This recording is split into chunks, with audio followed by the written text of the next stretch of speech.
Good morning, beautiful people. How are you today? Happy Friday. Yay, it's Friday.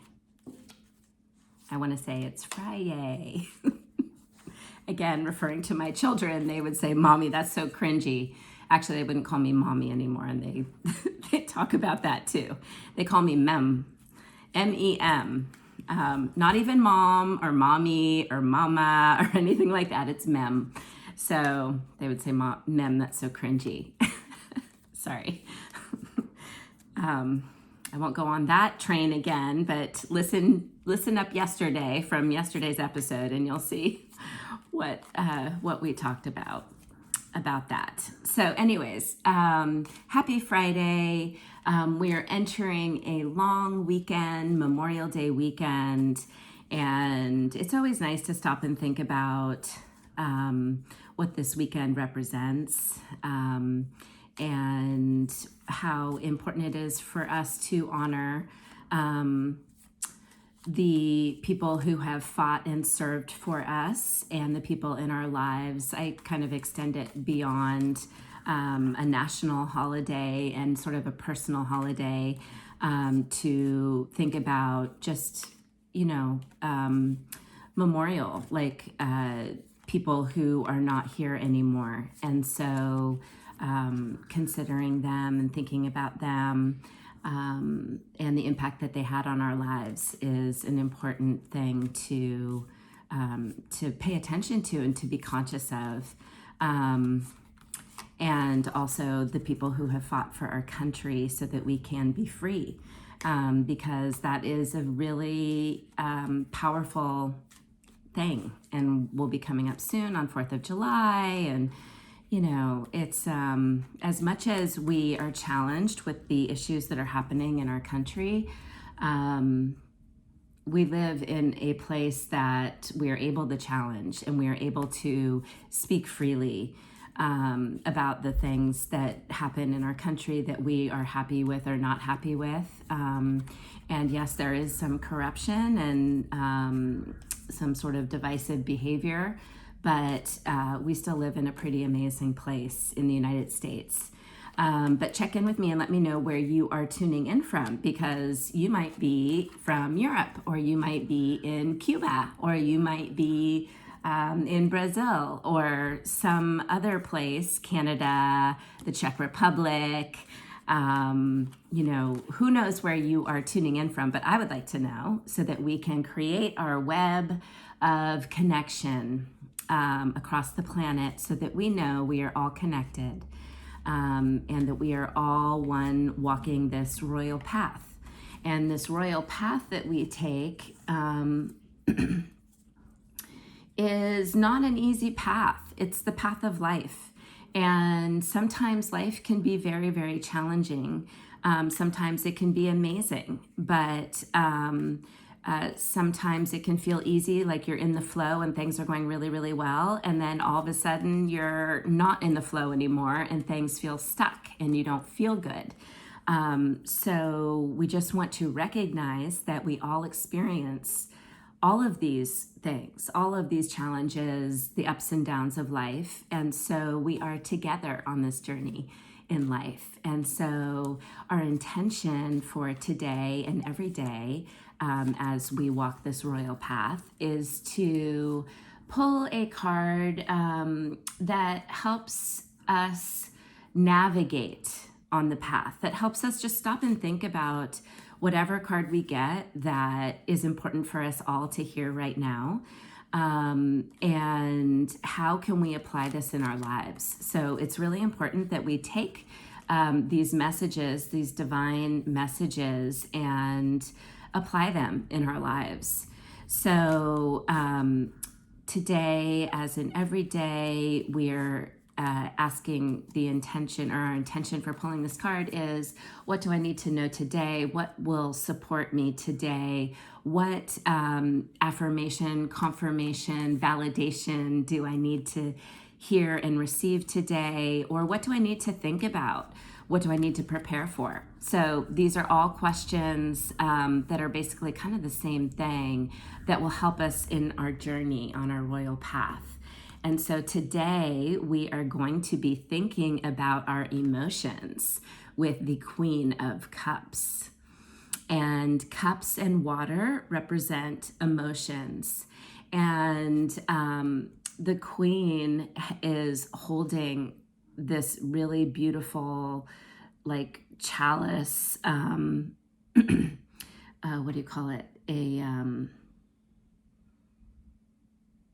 Urn. It's an urn. And interestingly, like, urns are generally held and used for putting the remains of bodies, right, in it. And so sometimes we can interpret this. This is sort of looking in the past. So she's looking in the past at the urn, right? And since we are talking about emotion, she's sitting on her throne with beautiful land around her at the edge of the water, with cherubs all around her. And she's observing. She's looking kind of at the past, towards the past, and reflecting maybe on the past emotional challenges that she's had, that we all have in life. As the Queen of Cups, we have experienced the whole path, from the Ace all the way through the Page and the Knight, which is a journey of emotion. So it's learning about emotions, it's learning how to manage our emotions and integrate our emotions into our lives, and the challenges on that path that come with the emotions. And the Queen of Cups is like one step before mastery, which is the King.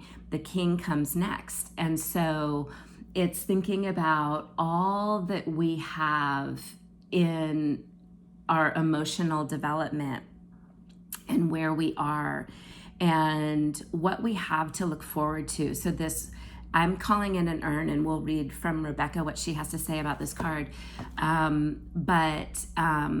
Like, there have been cliffs, right? Cliffs towards the past. Whenever they're looking this direction, I always consider this the past. And then when they're looking this direction, I consider it the future. And if they're just kind of standing in the middle, it's the present. And so I feel like we're looking into the past of our past emotions and feeling like we are acknowledging them and paying homage to them. We're memorializing them. Oh, I love that connection. I love that we just connected that to what I said at the beginning, because that's kind of what's happening. Wow, that's interesting. And then holding that in our hands with that power, knowing that we are going to go forward, that we are walking our royal path, and that the next card is the King, which is the mastery of emotions. So let's see what Rebecca Magic, who wrote 2 books called The Royal Path and The Royal Path 2, which is this one, which is the minor arcana, all of the suits, so the cups, the swords, the pentacles, and the wands. And so this is the book that covers that. Okay, so the Queen of Cups. So feelings surrounding relationship to self and others. What feelings are you currently carrying? This should be your focus right now. You must find the time to sit with these emotions, allow them to envelop you in a safe space. Without fully allowing them to come to the surface, we do not have the proper foundation to be able to move through them and progress. A safe space is crucial to this process, due to the fact that any subconscious fear will lead to a degree of contraction. We want expansion, receptivity, openness to the process. After all, queens speak to our feminine polarity, which is the receptive force within us. In order to maximize our receptivity, we must feel fully safe. Only then are we ready to fully face whatever it is pulling on our heartstrings. Ask yourself, what are these feelings telling me about myself? Our thoughts and words reveal what we are feeling deep within. They reflect beliefs that we have about ourselves and the world. How can you observe the words and thoughts, allowing them to show you what you're feeling deep inside? Is there something you're saying, thinking, or feeling that is revealing a level of doubt or fear about a relationship or situation? Examine the doubts and fears that arise and allow them to have a voice. Next, allow this voice to have a dialogue with your observer self. The observer should then walk the doubt or fear through understanding, acceptance, and release. Only then can you move forward in peace with your emotions, ready to wisely take action upon them. So that is awesome. So we also need to think about, what it is that might be holding us back from progressing on this path. What might we be afraid of, or thinking, feeling, or saying that isn't allowing us to move forward with our feelings. So this is a great one to think about today, you guys.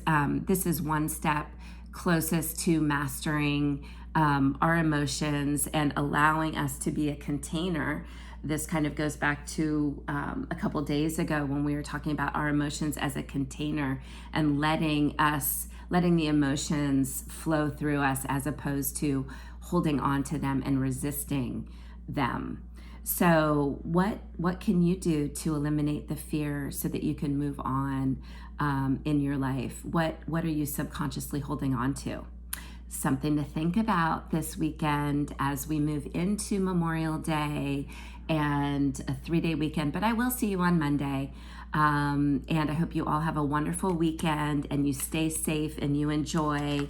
And I see you, I hear you, I'm here for you, and I love you. I'll see you on Monday. Bye.